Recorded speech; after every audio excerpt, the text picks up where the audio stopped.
Excluding the first dynasty, the Joseon was the longest dynasty in Korean history, but the exact circumstances surrounding its collapse is not exactly common knowledge in the West. When the last Chinese dynasty collapsed, it was because of extraordinary corruption and a lack of understanding of the Western powers at the time with an unwillingness to modernize. When the last Korean dynasty collapsed, the same circumstances were in effect, but added to that, there was actually Korean royalty who cooperated with the Japanese to not only help bring about the end of the Joseon, but to put themselves in favorable conditions with the Japanese occupiers once the dynasty was done. By the end of this narration, you will ask yourself, how could a country's leaders betray its own people? That's how it ends. This is how it begins. The beginning of the end. The unwillingness to accept change is something that we associate with Japan. Even in modern times, the Japanese still wear traditional dress and customs. In Korea and increasingly China, you don't see that. You see a massive willingness to abandon tradition in favor of Western appeal. True, this was beaten into both countries the hard way, through foreign occupation and facing the wrath of the modern Japanese war machine. But Korea was just as willing as Japan to resist modernization and keep to their ancient ways. Some who have glimpses into Korean history see a resentment to the Western ways after the decline of China in the late 1800s. But in fact, the first hints of Korean unwillingness to change is far earlier than that. When the Ming dynasty collapsed and the Qing dynasty was established, there was extraordinary backlash in Korea. No one wanted to accept the legitimacy of this new leadership in China. Though anti-Qing, Korea had to accept the laws of the Ming and submit to the Manchu rulers in China. The Korean royals, as well as the ordinary Korean people, thought of the Manchus as barbarians, uncivilized. Joseon leaders and the intellectuals remained resentful for conquest by the Manchus. Long after submitting to the Qing, the Joseon court and many Korean intellectuals kept using Ming reign periods, as when a scholar marked 1861 as the quote-unquote the 234th year of Chongzhen, the last emperor of the Ming dynasty, rather than acknowledge the existence of the Qing. This example puts the entire dynasty within the sphere of the last Ming ruler. With countless other examples, Korea became increasingly isolationist. Its rulers sought to limit contact with foreign countries. Within Korea itself, the nation was extremely unstable. It's as if they knew something was wrong, yet they were unable to do anything about it. The people, meaning the peasants, were powerless at the slowly decaying society and the perceived viewed loss of traditional Korean values. Perhaps the most infamous example of a peasant revolt in the late 1800s was the Donghak Peasant Rebellion. Called countless names, it happened in January of 1894 and lasted until March of 1895. Peasants as well as followers of a religion that was established in 1860 called Donghak, Korean for literally Eastern learning, focused on Neo-Confucianism and grew in response to increased foreign influence in Korea. The religion founded at that time exists to this day as Cheondonism. It was a twisted version of Christianity, as the people of the country wanted an escape from the problems their country faced as well as for themselves. The Chinese had a similar rebellion, the Taiping Rebellion. As the Donghak followers spread this ideology across the country and other rebellions started to pop up, people used this as an excuse to vent anger against the Joseon Yangban, which was Korean for nobles, or nobility, as well as the government itself. The rebels eventually achieved victories which actually alarmed the Joseon government, asking Qing China for assistance. With the Imperial Chinese forces in Korea, this in turn angered the Japanese, who sent in forces of their own. Through circumstances, this led to the First Sino-Japanese War, or Chinese-Japanese War if you want to call it that, which freed Korea from Chinese influence. However, when the rebellion was crushed, the Joseon government had to implement reforms to the country. These changes were called Picabo Reforms. Most of these reforms were: Korea is a sovereign country, essentially completely independent from China's external influence. The hierarchical society, the class system, is abolished. Social privileges of the elite are eliminated. Those with the talent are to be allowed to study and are appointed to government positions based on merit alone, regardless of social class or heritage. The army is to be established on the basis of conscription regardless of background, as well as a modern military police force and army are established. All official documents are to be written in Hangul and not Hanja, which was the prior method of Korean writing. Leatherworking, acting, and so on are to no longer be regarded as degrading work, and the people who do them are no longer considered outcasts. A sound system of fiscal management and to use the government's fiscal resources to create wealth for the country is developed.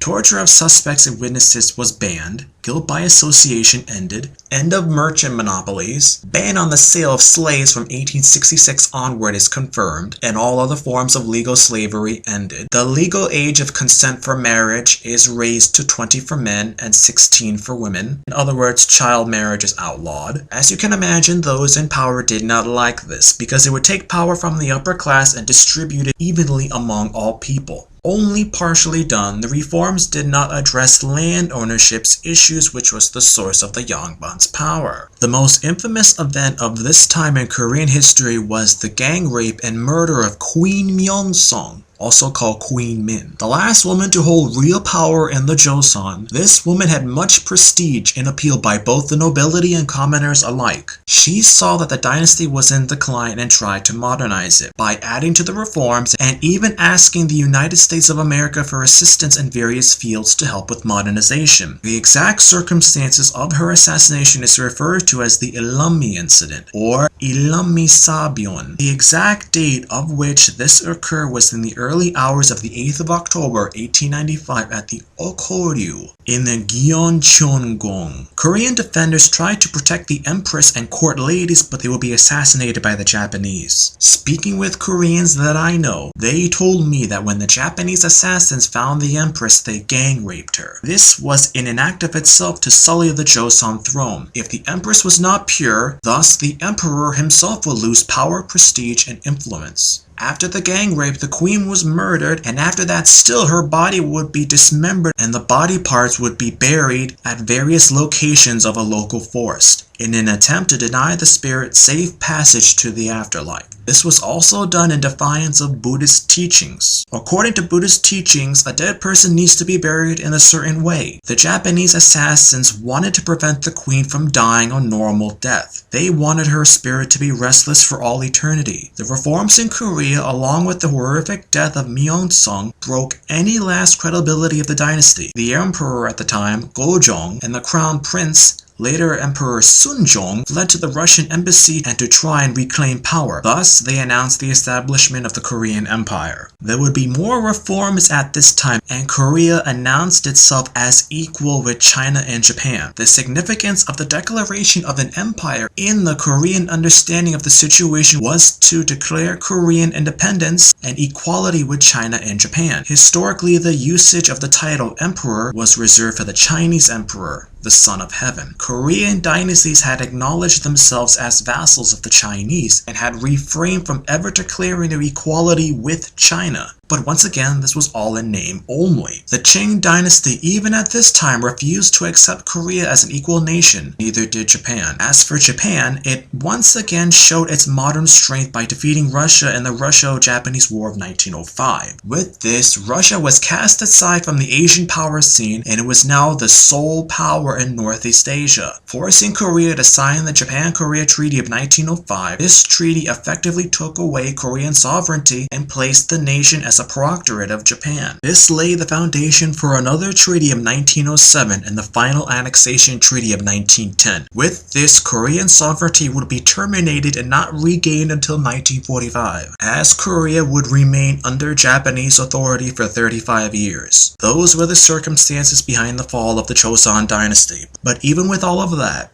Korea did something that not even China dared to do. Members of the Korean imperial family cooperated with the Japanese. Once Korea was liberated from Japanese rule, The first president of South Korea, Syngman-rhee, suppressed the family in fears that the public would want the nobles restored to their previous positions of power and jeopardize his position as the founding father of the Korean Republic. Rhee ordered the possessions of the family stripped and reminded the Korean people about the denial of the Yi family to all that happened towards the end of the Joseon dynasty, because at that time there were many who were old enough to remember events at that point in Korean history. Most of the royal family fled from Korea, with the greatest majority settling in the United States of America. Others refused to leave, staying in Korea, and lost everything they had, only having their former empty, honorless titles. Some of the imperial members were Sunggong, the Emperor Yonghui, 1874 to 1926. Second and last emperor of the Korean Empire, ruling for only 3 years until the Japanese annexation of 1910. He and his wife Sunjeong lived under house arrest, nearly as prisoners for the rest of their lives. Empress Sujeong, 1894 to 1966. Outliving her husband by nearly 40 years, born Lady Yun of Hapyeong, during the Korean War she remained at Cheongdok Palace, where her and her husband Sunjeong were imprisoned. When under threat from advancing North Korean forces, she remained at the palace for as long as she could before fleeing. As the war continued, she moved to Busan with other family members. One account has her going to Busan on foot. She died without having children in 1966 from a heart attack. After being given a state funeral, she was buried alongside her husband in the Yuryong, or Royal Joseon tomb location. Prince Uiha, 1877 to 1955. Brother of Sunjeong, in 1919 he was part of a failed plot to have him become the leader of Korea. Once discovered, he fled to Manchuria and was later returned to Korea. Afterward, he actively corroborated and supported the Japanese occupation. He supported Japan until its defeat in 1945. Besides his lawful wife, he had 14 other women in his life, having a total of 12 sons and 9 daughters. Yi-un, also known as Prince Yong, 1897 to 1970.